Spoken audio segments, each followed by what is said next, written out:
Some rumors or something floating around internet. Yes. About Manny Pacquiao. That's just rumor.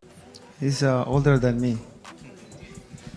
I'm still young, so Floyd Mayweather was just spotted at Manny Pacquiao's training camp for the first time ever. The two legends are training together after years of rivalry, and one of the most talked about fights in boxing history. Mayweather is now working alongside the man who gave him one of his toughest challenges. But the questions that remained unanswered are: why did Floyd reach out to Manny right before his fight with Barrios? Is this just a friendly visit or a calculated move in a bigger game plan that benefits them both? Let's break it down. 10 years ago, Floyd Mayweather and Manny Pacquiao stepped into the ring as bitter rivals, battling not just for victory, but for legacy. It was billed as the fight of the century, a showdown to determine who truly ruled the boxing world. For fans, it was war. For the fighters, it was personal.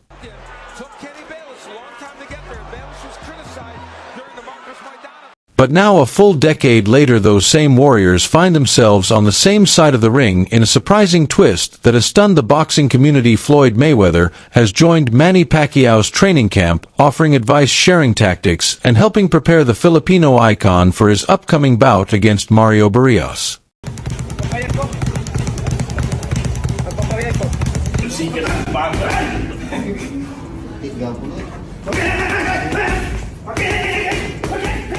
According to multiple reports, Floyd personally reached out to Pacquiao and offered to lend his expertise ahead of Manny's fight, and to no one's surprise, Pacquiao accepted. Despite their past, there's always been a deep level of mutual respect between the two and understanding that only fighters of their caliber could truly share. I'll say this to the world.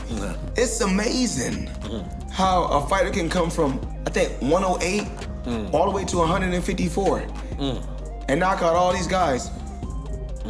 To me, it's amazing.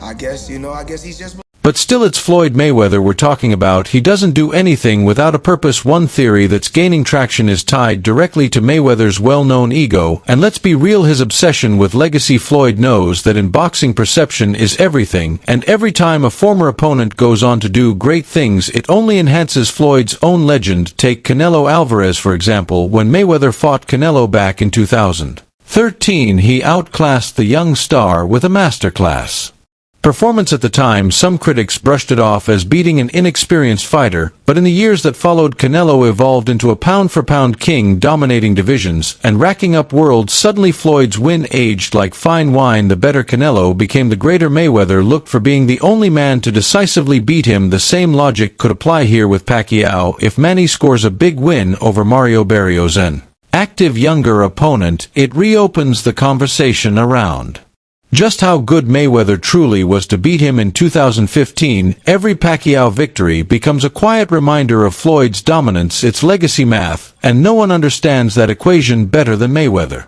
There's no blueprint on how to beat Floyd Mayweather, and he can tell you that himself.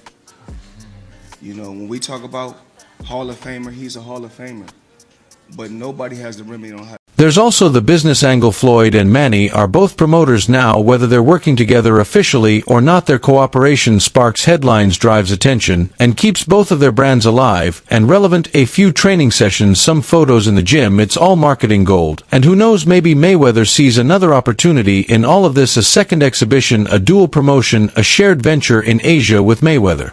Nothing is ever just about boxing, it's about the narrative, the optics, the dollars. But ego aside, maybe there's also a human element here. Maybe after years of fighting and feuding, Mayweather sees Pacquiao not as a rival, but as a fellow legend, a brother in arms who stood across from him on boxing's biggest stage and gave him one of the toughest fights of his career. So yes, it may have shocked fans to see them together in the gym, but in the world of boxing, where legacy is everything and enemies can become allies overnight, it might just make perfect sense, because in the end, Mayweather helping Pacquiao isn't just about Pacquiao winning, it's about Floyd winning too. But Floyd's motivations might go even deeper than just boosting his own legacy. Another very real possibility is that Mayweather showed up not just to help Pacquiao, but to study him, because while Mayweather is officially retired, he's never turned down a major payday, especially when it involves global attention, strategic positioning, and a touch of revenge.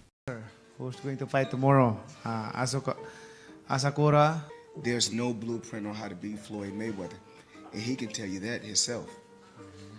You know, when we talk about Hall of Famer, he's a Hall of Famer.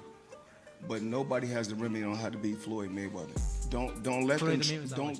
Over the last few months, Pacquiao has publicly expressed interest in a rematch, not necessarily a full-scale professional bout, but an exhibition, something lower risk, but high in hype and profit. One thing that's always floating about is Floyd's always having these exhibitions as well. Would you be open to having that rematch as a exhibition now, later on down the line? And if there's one thing Floyd understands, it's timing. He saw the headlines, he heard the call out, and instead of dismissing it, he might have started plotting by entering Manny's training camp. Mayweather has the perfect vantage point. He gets to observe Pacquiao up close. He sees how fast he still is, how much power he carries, how sharp or rusty his instincts are. Mayweather's not there just to give advice. He's collecting data, analyzing his former rival like a general preparing for a future battle. Because if Floyd knows where Manny has improved, and more importantly where he's declined, he can start to calculate the risk. He can figure out the perfect moment to say yes to a rematch, one where the odds, the money, and the timing all favor him. If he's willing to have a rematch with me, then I'm okay with that. An exhibition. How does it go now, this time around? Obviously, it's been quite a few years since you guys got in the ring. It's okay, an exhibition with a decision. With a decision, not just exhibition. Yeah. So for how long do you Exhibition with a decision. And here's where things get even more interesting. If Pacquiao beats Mario Barrios, he won't just be back in the win column, he'll become the undisputed champion, a status that instantly shifts the dynamics of any potential fight with Mayweather. Suddenly, what was being framed as a nostalgic exhibition could turn into something far more serious, a real bout, a sanctioned match, a fight with legacy-defining consequences. And if that's the case, Floyd may not just be tempted, he might be compelled to come back, because fighting Pacquiao again under those circumstances would mean so much more than his past exhibitions against YouTubers or faded MMA stars. It would be a chance to add a truly historic chapter to his undefeated career. I do it because I want to do it, not because I have to do it. Whereas Pacquiao, at his age, which is sad that he has to fight. You know, I'm fighting at... Think about it, the 2015 bout between Mayweather and Pacquiao shattered records, but many fans were left wanting more. They felt it happened too late, that Pacquiao wasn't 100%, that the fight didn't live up to the hype. A second clash, especially with Manny holding all the belts, could offer a shot at redemption for the spectacle itself, while giving Floyd the opportunity to cement his GOAT status beyond debate. One of the best fighters I faced was Manny Pacquiao. He's one, I mean, he's a future Hall of Famer. What the is it about Manny, man? He just don't stop coming. But you know me, I keep my distance because he's real short. I keep turning him, And make no mistake, Floyd Mayweather thinks in those terms: legacy, control, timing. Every move he makes is a step in a larger game of chess. So while some fans see a heartwarming moment between two aging champions training together, others are seeing the first steps of a much larger strategy, a strategy that ends with Mayweather stepping back into the spotlight, not for a sparring session, but for something far bigger.